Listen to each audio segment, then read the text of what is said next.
Hey guys, today we're going to know why did Tom Cruise replace Brendan Fraser in The Mummy. Let's get right into it. Brendan Fraser's The Mummy was far more successful than Tom Cruise's reboot, which both launched and derailed Universal's planned Dark Universe. While some were perplexed as to why a multi-million-dollar blockbuster starring Russell Crowe as Dr. Jekyll flopped, Fraser believes the 2017 film failed because it lacked fun. Brendan Fraser is back in the spotlight thanks to the recent release of The Whale. During the press tour, the actor revealed his insights and insecurities, as well as his willingness to return for The Mummy 4. The Mummy was one of Hollywood's biggest franchises in the early 2000s, and Brendan Fraser became a household name as a result. Brendan's stardom appeared to be heading in one direction, up after one trilogy and a few spin-offs. However, as the decade progressed, the actor's star faded as he stepped away from the camera due to health concerns and relationship problems. The Mummy, released in 2017, was supposed to be the first film in a shared universe that would have included many old Universal monsters and other gothic characters from literature. Universal was hoping for good things from the film, especially with the ever-dependable Tom Cruise in the lead role, and the film being a reboot of the popular Brendan Fraser franchise of the same name. However, with only $410 million in worldwide box office receipts, the film lost a reported $100 million after marketing costs were deducted.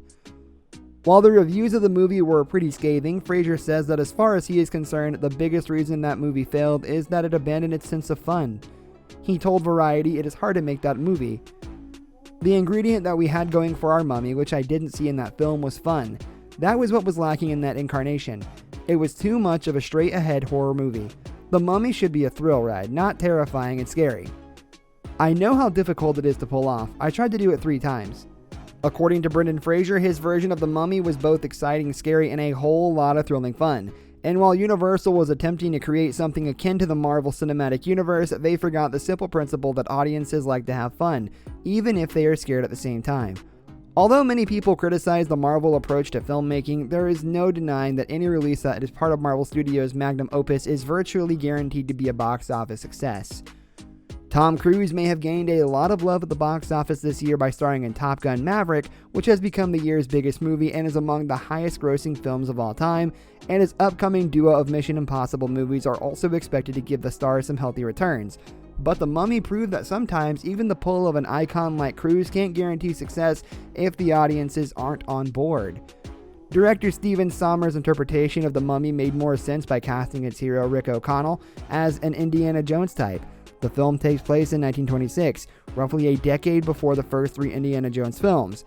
The new The Mummy, directed by Alex Kurtzman, takes place primarily in the present day with the exception of a few exposition-heavy flashbacks.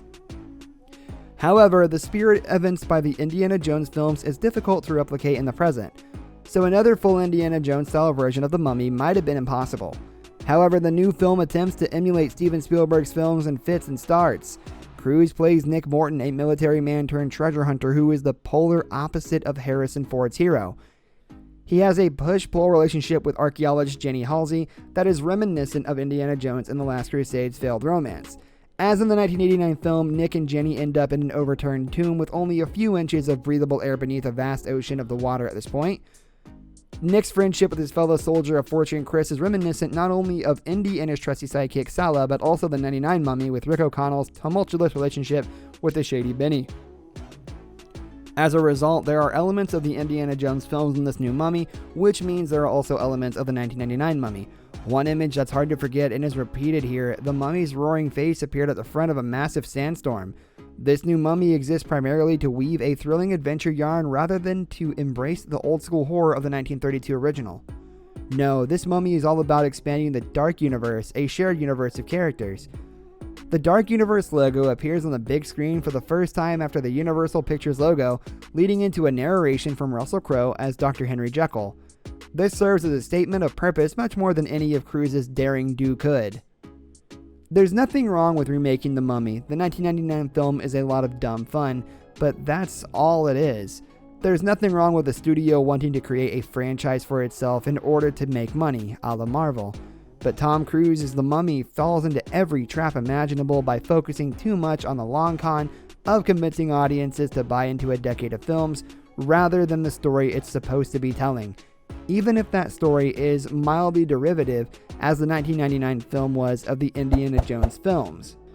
That's all for the video today, and we'll be sure to catch you all in the next one.